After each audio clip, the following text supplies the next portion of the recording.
जैसी संगत वैसी रंगत। एक बार एक भंवरे की मित्रता एक गोबरे कीड़े के साथ हो गई। कीड़े ने भंवरे से कहा कि भाई, तुम मेरे सबसे अच्छे मित्र हो, इसलिए मेरे यहाँ भोजन पर आओ। अब अगले दिन भंवरा सुबह सुबह तैयार हो गया और अपने बच्चों के साथ गोबरे कीड़े के यहाँ भोजन के लिए पहुँच गया।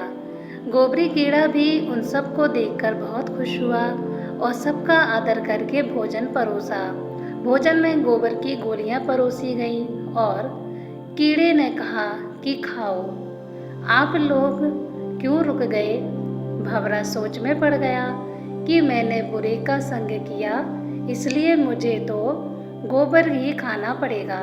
भंवरे ने सोचा कि मैं इसकी संगत की, इसलिए मैंने यह फल पाया। अब इसको भी मेरे संग का फल मिलना चाहिए। भंवरा बोला, भाई, आज तो मैं आपके यहाँ भोजन के लिए आया। अब तुम कल मेरे यहाँ भोजन करने आना। अगले दिन गोबरी कीड़ा तैयार होकर भंवरे के यहाँ पहुँचा। भंवरे ने कीड़े को उठाकर गुलाब के फूल में बिठा दिया और फूलों का रस पिलाया। कीड़े ने खूब फूलों का रस पिया और मज़े किए। अपने मित्र का धन्यवाद किया और कहने लगा कि मित्र, तुम तो बहुत अच्छी जगह रहते हो और अच्छा खाना खाते हो। इसके बाद कीड़े ने सोचा, क्यों ना अब मैं यहीं रहूं, और यह सोचकर वहीं फूल में बैठा रहा। इतने में ही पास के मंदिर का पुजारी आया और फूल तोड़कर ले गया और भगवान के चरणों में चढ़ा दिया। गोबरी कीड़े को भगवान के दर्शन भी हुए और उनके चरणों में वह बैठा रहा। इसके बाद संध्या में पुजारी ने सारे फूल इकट्ठा किए और गंगा जी में छोड़ दिए। गोबरी कीड़ा गंगा की लहरों पर लहर रहा था और अपनी किस्मत पर हैरान था कि मुझे कितना बड़ा पुण्य मिला है।